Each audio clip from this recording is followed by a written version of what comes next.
Es un gusto saludarle a usted que nos acompaña en Puerto Rico, si lo hace en Canadá, en los Estados Unidos, a lo largo y lo ancho de la República Mexicana. Bienvenidos, este es su estudio de 0 horas y me da mucho gusto acompañarle en esta mitad de semana. Ya llegamos al miércoles 24, en este mes de octubre del 2012, estamos ya a la vueltecita, pero la vueltecita del Halloween y los muertos. Vámonos con un resumen.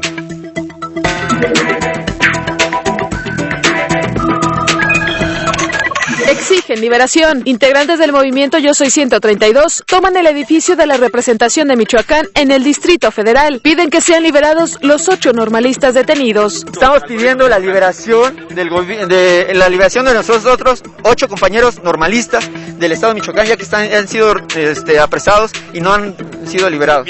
Que el gobierno del DF ya nos dio su palabra de que van a corroborar que todo esté bien y vamos a salir todos, pero después de que se lea el comunicado. Movilidad en el DF. El Instituto de Políticas para el Transporte y el Desarrollo pide al gobierno capitalino la creación de 10 líneas más del Metrobús. Esto es considerando un programa agresivo de obra de tener aproximadamente cada año alrededor de 30 kilómetros de Metrobús. Balacera en Zacatecas. Elementos de la Marina realizan un operativo en una casa ubicada en el centro histórico de Guadalupe. Durante el enfrentamiento, 7 delincuentes murieron. Este operativo dejó como saldo 7 personas muertas, 5 hombres y 2 mujeres. Recorrido internacional. Tragedia en Taipei luego de que un hospital para enfermos mentales se incendiara. El saldo, 12 muertos y 73 heridos.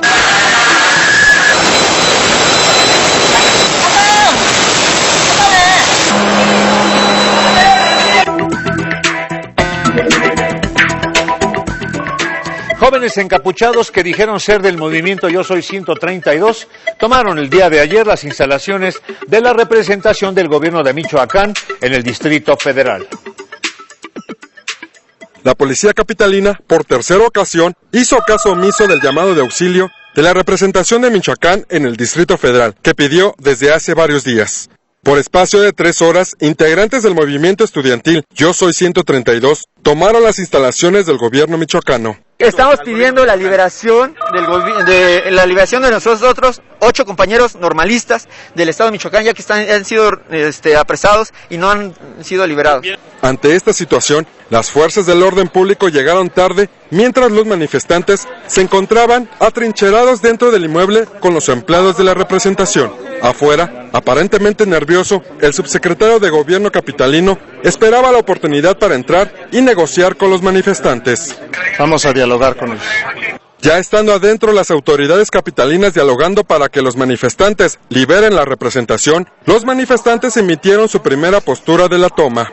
Que el gobierno del DF ya nos dio su palabra de que van a corroborar que todo esté bien y vamos a salir todos, pero después de que se lea el comunicado. Mientras pasaban los minutos, el agrupamiento de granaderos instaló un cerco de seguridad bloqueando las entradas de ambos lados de la calle Kansas de la colonia Nápoles.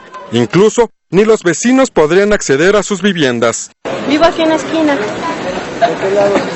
¿Sabe qué es que le voy a dar toda la vuelta? O sea, es un pedacito, no están haciendo nada. Esto es ridículo. Finalmente los granaderos se retiraron a petición de los protestantes y comenzaron a gritar las consignas tanto afuera como adentro de la representación. ¡Esos políticos, libertad! Cerca de las 4 de la tarde, los del Yo Soy 132 leyeron su postura sobre la toma de las instalaciones y sobre las negociaciones que concluyeron con el gobierno capitalino. A los compañeros que estamos acá dentro de lo que es la representativa de Michoacán, vamos a salir sin ningún cargo, vamos a salir de manera pacífica. También se trató de que no vamos a ser perseguidos al momento de que salgamos. Finalmente las puertas de la representación se abrieron para que los del Yo Soy 132 salieran y fueran arropados por sus compañeros que los estaban esperando afuera, quienes tomaron rumbo hacia la avenida Insurgentes. Ya afuera, las autoridades capitalinas explicaron cómo los manifestantes accedieron a dejar las instalaciones. Ellos accedieron a la propuesta de salir a expresar su punto de vista afuera del inmueble, cosa que hicieron, y que nosotros previo a eso corroboráramos, pasamos a todas las oficinas y checamos que todas estuvieran en orden. Por su parte, la representante del gobierno michoacano en la ciudad capital dio su versión de la toma de las instalaciones. Alrededor de las 12:45, 12:50 de la tarde llegó un grupo de individuos encapuchados a tomar las instalaciones de manera violenta. Pese a lo sucedido, todavía confía que se tomarán cartas en el asunto por parte del gobierno capitalino. Confío en las autoridades del Distrito Federal y confío en el secretario de Seguridad que ellos van a tomar las medidas que se deben de tomar. La representación de Michoacán hará la denuncia correspondiente por los hechos violentos en contra del inmueble y del personal. Lenin Gudiño, TVC Noticias. Ya que estamos en estos temas, normalistas del estado de Michoacán llegaron a la Ciudad de México para entrevistarse con los diputados. Estudiantes de las escuelas normales de Tiripetío, Cherán y Arteaga, que salieron libres de prisión por no encontrar elementos que los incriminaran, narran el desalojo del 15 de octubre por parte de la policía estatal. Y empezaron a gritarnos, pues, citaron así, en las palabras que dijeron, michoacanitos, ya se los cargó la Entonces nos teníamos, que venían pues a agredirnos. Nosotros nada más defendiendo pues ahí lo que era nuestra normal. Acusan el uso desmedido de la fuerza pública. Incluso cuando todavía los tenían en el campo, acostados, ya sometidos, por parte de algunos testimonios que he escuchado de mis propios compañeros, todavía les empezaban a soltar patadas, golpes, agresión verbal. Dicen que el gobierno local los amenaza e intimida desde su liberación. Pues ya se nos han dado, pues ahora sí, algunas represalias, como son el hostigamiento por medio de llamadas, pues desconocidas, ¿no? Donde se nos amenaza y cuestiones de esas que van encaminadas a perjudicar a la familia. Entonces, sí existe un miedo por parte de nosotros, pero tenemos que soportarlo de esta manera. En la Cámara de Diputados se aprobó crear un grupo plural que investigue los hechos y facilite el diálogo entre las partes. Sin embargo, en los estudiantes no hay arrepentimiento por sus acciones, al secuestrar instalaciones y quemar camiones de transporte público. Porque sabemos que la razón nos asiste, exigimos al Estado mexicano liberación inmediata, incondicional, de nuestros 8 compañeros detenidos, cese al hostigamiento estudiantil. Además de sus demandas para no implementar la reforma curricular, no enseñar inglés ni computación, los normalistas también piden la cancelación inmediata del Tratado de Libre Comercio y respeto a las organizaciones sociales. David Martínez Huerta, TVC Noticias.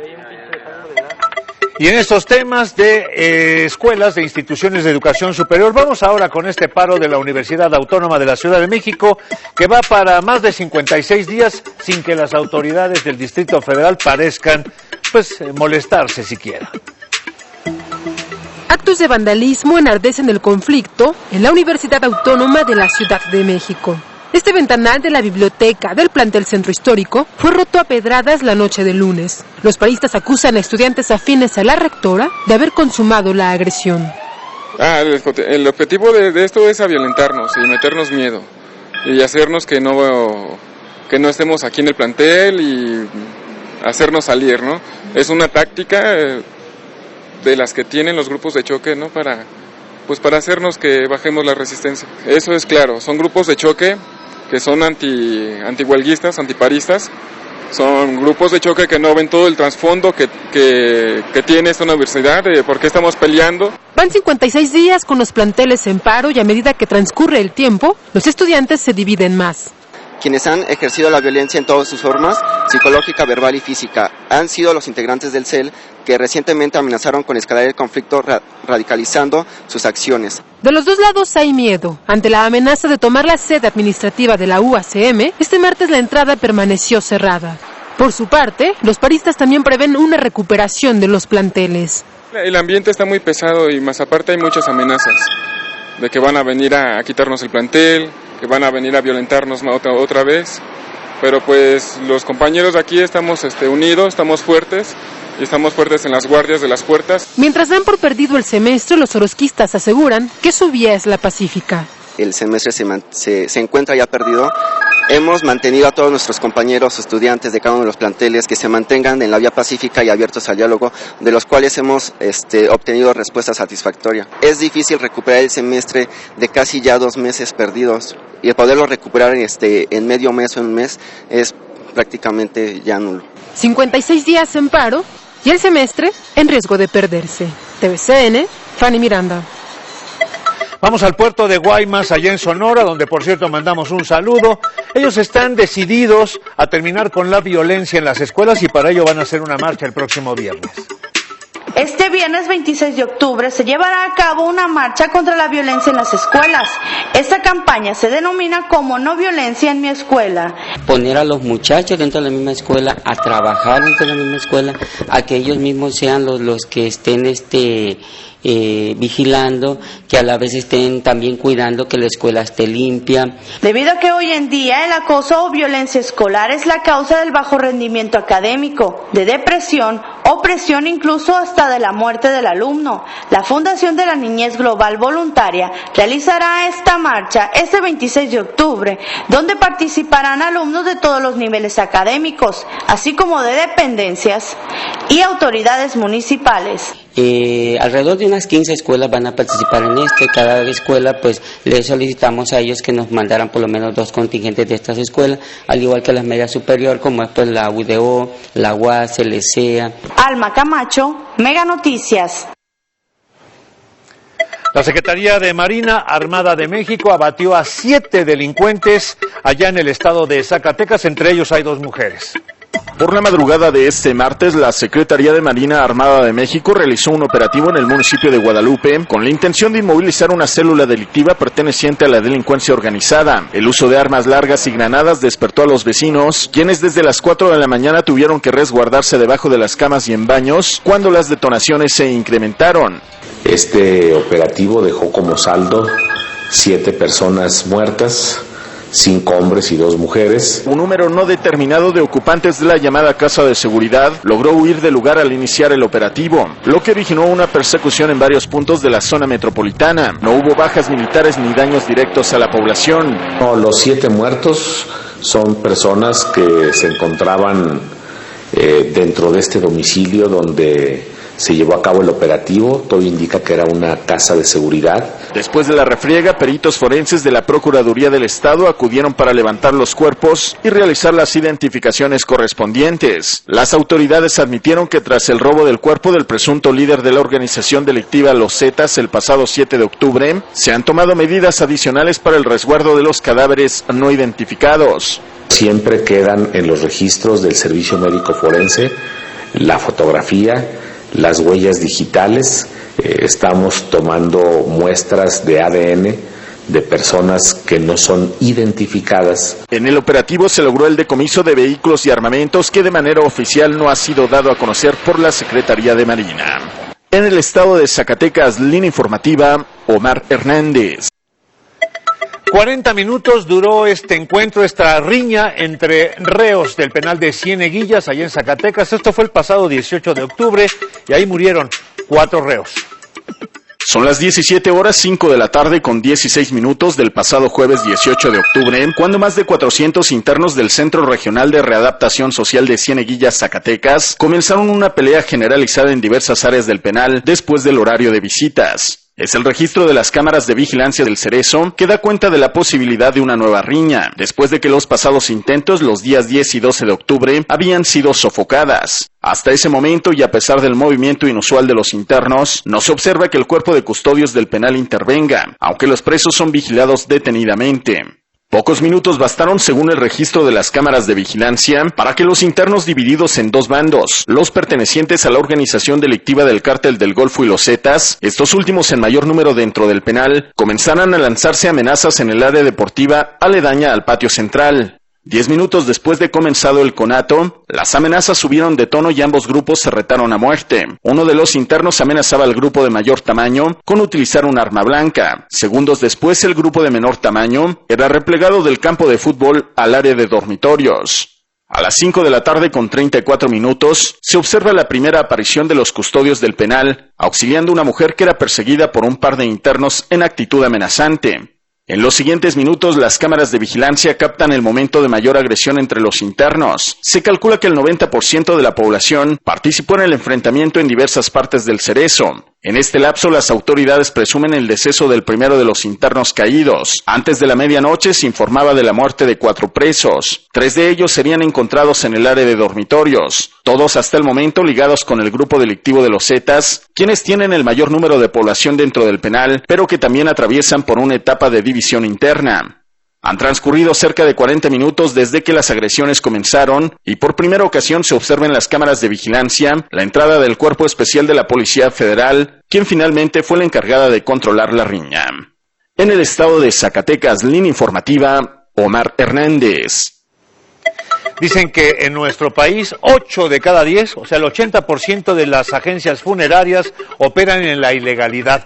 Comentan que, por ejemplo, hay ocasiones en que un ataúd, si una caja de muerto, la pueden vender en varias ocasiones y ahí van sacando a uno, sobre todo a los que van a ser incinerados, y la vuelven a vender a otros deudos. Vamos a ver cómo operan ellos.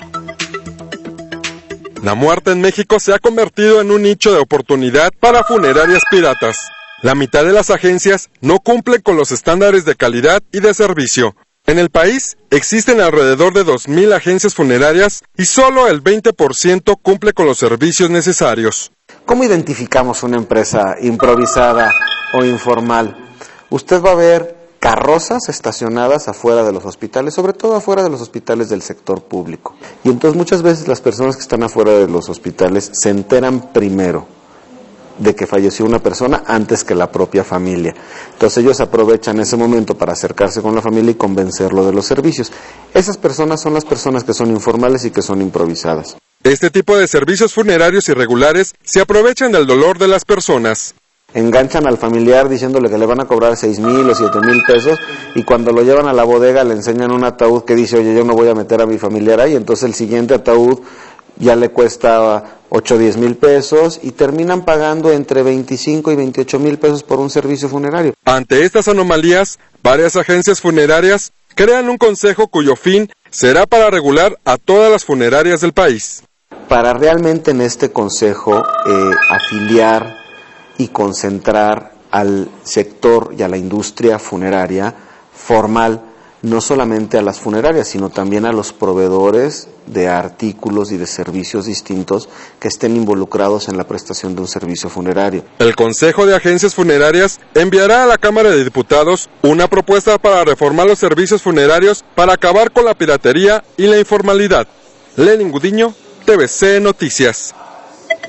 Le invito a usted a ver estas imágenes en las que se aprecia cómo un grupo de asaltantes es finalmente sometido por las autoridades de la Ciudad de México. Resulta que acababan de despojar a un par de sujetos de más de 100,000 pesos que habían sacado de un banco. Veamos esta corretiza.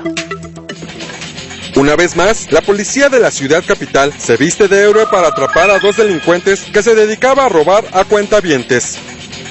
Transcurrían las 15:21 horas del pasado 29 de agosto y las cámaras de seguridad captan a una camioneta negra bloqueando el paso a un automóvil. De repente, aparecen 3 individuos corriendo, quienes sorprenden a los tripulantes del coche gris, quienes al percatarse del robo tratan de huir, pero la camioneta les impidió el paso. Los delincuentes abrieron las puertas del auto, incluso uno se sube en la parte trasera. Forcejean, quitándole 125,000 pesos que habían retirado de una sucursal bancaria. Uno de los ciudadanos se retira del auto mientras uno de los delincuentes se le acerca propinándole una patada. Los asaltantes huyen del lugar tomando un coche color blanco. Los ciudadanos después del robo se percataron del botón de pánico de la cámara de seguridad y corren hacia ella para accionarlo. Una vez recibiendo el auxilio del robo, las cámaras de seguridad, en conjunto con las patrullas del sector Coapa, comenzaron la persecución, quienes iban a bordo de un automóvil de color blanco.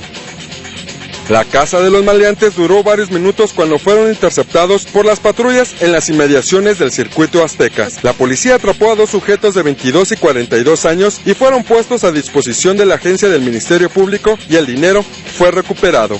Lenin Gudiño, TVC Noticias. En el Distrito Federal se pretende poner en marcha más líneas de metrobuses. Pasar de 4 a 14 líneas del Metrobús es la solución para el problema de movilidad en la Ciudad de México, aseguró el Instituto de Políticas para el Transporte y el Desarrollo. Esto es considerando un programa agresivo de obra de tener aproximadamente cada año alrededor de 30 kilómetros de Metrobús. Pensar en la modalidad de Metrobús responde a las características de su funcionamiento, como son el carril exclusivo, que reduce hasta en un 40% el tiempo de traslado. Si agilizamos el transporte público, desde luego también tiene que tener estaciones preestablecidas, tiene que tener un sistema de prepago, tiene que tener información al usuario, cosa que actualmente en el tradicional no pasa. Para pasar de 95 a 270 kilómetros de Metrobús, proponen la línea 5 que correría de la glorieta de Vaqueritos, ubicada al sur de la Ciudad de México, hasta Río de los Remedios. Para conectar el oriente de la ciudad con el norte, se piensa que en el eje 5 sur-norte corra la línea 12 que iría del metro Nezahualcóyotl al Rosario. E incluso proyectan que la línea 9 sea en Reforma, que iría de Lomas de Chapultepec a la Villa. Sin embargo, la constante mala planteación urbana en el DF ha minado la eficacia de la línea 1, puesta en marcha hace apenas 7 años. Es una línea que se planeó para menos, digamos, para una demanda que ha sido ampliamente superada y desde luego que nos preocupa. Es mucho más rápido, yo llego en 20 minutos al lugar a donde voy, pero el problema es subirme, o sea, me tardo como media hora en estar esperando para ingresar. La construcción de 1 kilómetro de Metrobús tiene un costo de $6 millones, mientras que el kilómetro de red del metro es de $100 millones. TVCN, Jessica Murillo Barragán. Muchos lo sabemos, pero no está de más reiterarlo. Cuidado con las bebidas energéticas. Esta es la información internacional. El exmayordomo papal Paolo Gabriel purgará en una celda de seguridad del Vaticano la pena de 18 meses de cárcel, a la que fue condenado por robar documentos confidenciales de Benedicto XVI. Gabriel, de 46 años, se encuentra en arresto domiciliario en el departamento que compartía con su esposa y sus 3 hijos antes de ser detenido el 25 de mayo por su involucramiento en el caso Batilix. Las encuestas de opinión de las cadenas de televisión estadounidense CBS y CNN indican que el presidente Barack Obama ganó el tercer y último debate con su rival republicano Mitt Romney. Los 3 grandes temas fueron Medio Oriente, el ejército y la política extranjera de Estados Unidos. Este martes, ambos realizaron campaña en estados clave. Antes de las elecciones presidenciales, Obama visita Florida y Ohio, mientras que Romney va a Nevada y Colorado. El presidente sirio Bashar al-Assad decretó una amnistía general para todos aquellos crímenes que hayan sido cometidos antes del 23 de octubre, pero excluyó a los realizados por terroristas o rebeldes. Quienes se presenten ante las autoridades serán perdonados y se sustituye la pena de muerte por trabajos forzados de por vida. Las cadenas perpetuas se reducirán a 20 años de cárcel y trabajos forzados. Se registró un incendio en un hospital para enfermos crónicos y mentales en Taipei, lo que dejó un saldo de 12 muertos y 73 heridos. El fuego inició en la segunda planta del hospital, donde se concentran 115 pacientes.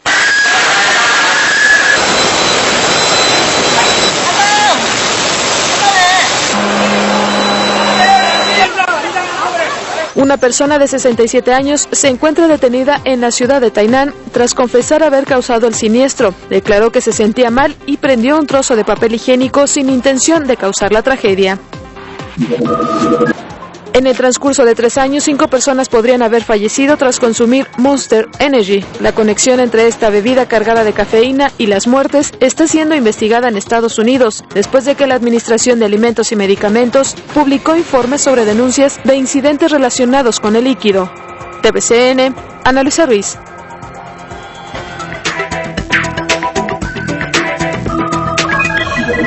Es miércoles y vámonos con lo más destacado en los últimos días en las redes sociales. Para ello nos acompaña Eric de la Torre. Eric, ¿cómo estás? Bienvenido, buenos días. Buenos días, Enrique, ¿cómo estás? Bien, muchas gracias. ¿Cuáles son los temas más destacados en los últimos días? Bueno, pues en esta semana uno de los temas más debatidos en las redes sociales fue, coincidentemente, hablando de maestros y los conflictos. Fue pues que el Bester Gordillo va a continuar al frente del Sindicato Nacional de Trabajadores de la Educación. Y pues sobre todo lo que generó mucho el debate fue que ella dijo la frase de que no se iban a admitir líderes vitalicios dentro del sindicato, lo cual pues desató la polémica alrededor de ello. Por tal motivo, durante esta semana hubo 70,000 comentarios sobre el Baester, o sea, de lo que es el Baester como hashtag, fueron 70,000 menciones. Ajá. Y lo que son las siglas del Sindicato Nacional de Trabajadores de la Educación, el CENTE, tuvo 47,000 menciones. Ya.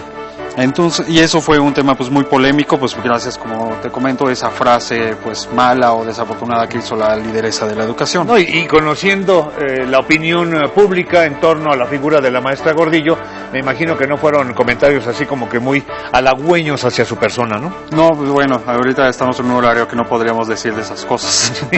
Entonces, pero sí fueron comentarios un poco sí de mucha burla y obviamente ofendidos en ese sentido. También uno de los grandes temas fue el Día Nacional del Cáncer del Mama. Por ese día, el que fue el 19, que fue el viernes pasado, se generaron 137,000 menciones sobre ese tema en específico, que bueno, pues se ha generado mucha conversación a raíz de que pues hay muchas mujeres famosas que han tenido ese problema o que incluso han fallecido por ese mal, y en general en toda la semana hubo 235,000 menciones sobre el cáncer de mama. 235,647 vemos acá en nuestra pantalla. Muy bien. ¿Otro tema? El tema, pues también un tema que siguió y es algo desafortunado, fue el tema del campeón del ciclismo, Lance Armstrong, donde ya le quitaron oficialmente sus triunfos de manera lamentable. Sí. Entonces eso generó pues el debate, el triunfo, este anuncio fue hecho ayer mismo. Sí. Entonces fue un trending topic que se generaron como de hecho ayer fueron 400,000 menciones sobre este deportista de origen estadounidense, que es algo lamentable que haya sucedido eso, pero pues, sin duda yo creo que la gran victoria para él fue el triunfo contra precisamente el cáncer. Ahora, yo creo, hablando de la figura de un hombre como este tejano, que los comentarios pudieron haber estado divididos. Para algunos seguramente no fue una decisión por parte de este organismo internacional del ciclismo justa, porque dicen, bueno, ¿y por qué a los otros no? ¿Por qué si a él no se le ha encontrado una sustancia, sí se le quitan estos, por ejemplo, los Tours de Francia, los 7 que ganó, y a los demás no se les toca? Y me imagino que habrá otros que dirían, no, lo que pasa es que se lo merece por andarse metiendo anabólicos, por andar pues abusando y sobre todo compitiendo con ventaja sobre los demás. En fin, es una decisión controvertida, ¿no? Sí, muy controvertida, y de hecho muchos decían que al final él ya había ganado, que él ya se llevó los triunfos, que ya aun cuando se digan ahorita que se los quitan, pues la gloria se mantiene, y otros por el otro lado sí decían que pues lamentablemente le sucedió eso y bueno, que es un castigo que él se merece. ¿Otro tema? Pues bueno, los trending topics de la semana más destacados. Aquí tenemos, por ejemplo, y aquí hacemos una medida que en Reputation Level es específica, que medimos cuánto tiempo han estado como trending topic dentro de Twitter. Y el primer lugar pues está Michoacán, referente a la información que estábamos viendo hace un momento, que pues ya lleva 1,379 minutos como trending topic. Ya ahorita ya salió. Es posible que igual pueda regresar por este controvertido tema que ha pasado con los estudiantes de la normal de allá. Así es. Veo también a Vicente Fernández con 763 minutos. Seguramente esto tiene que ver con el anuncio que hace de que se le detectó una bolita en el hígado, ¿no? Sí, exactamente, es por ese tema y por eso se generó la conversación al respecto. Sí. Y pues no tenemos también temas destacables. Bueno, son temas como el de Skype, que bueno, esta aplicación que es precisamente de Microsoft, ya va a lanzar una aplicación para el nuevo Windows 8. Sí. Y quizá la más destacada, de las más destacadas que vemos también está Chihuahua, que pues lamentablemente se dio el asesinato de gente del Barzón ahí. ¿Cómo no? Y que bueno, se quejan de la actuación del gobernador, que no ha hecho mucho que digamos. Lo de Nueva Jerusalén, pues el adelanto de Iron Man, y Tepeji del Río, que fue lo que le pasó una fuga de gas. ¿Cómo no? Sí, a raíz de una toma clandestina. Eric de la Torre, como siempre, muchísimas gracias, como todos los miércoles, aquí con estos temas que han estado durante más tiempo en las redes sociales. Seguramente usted coincidirá con él y con nosotros. Muchas gracias, nos vemos por aquí la semana que viene. Su amigo Enrique Muñoz se despide. Lo espero mañana para empezar juntos. Imagínense qué ricura el jueves, aquí en 0 Horas. Gracias. Pásenla.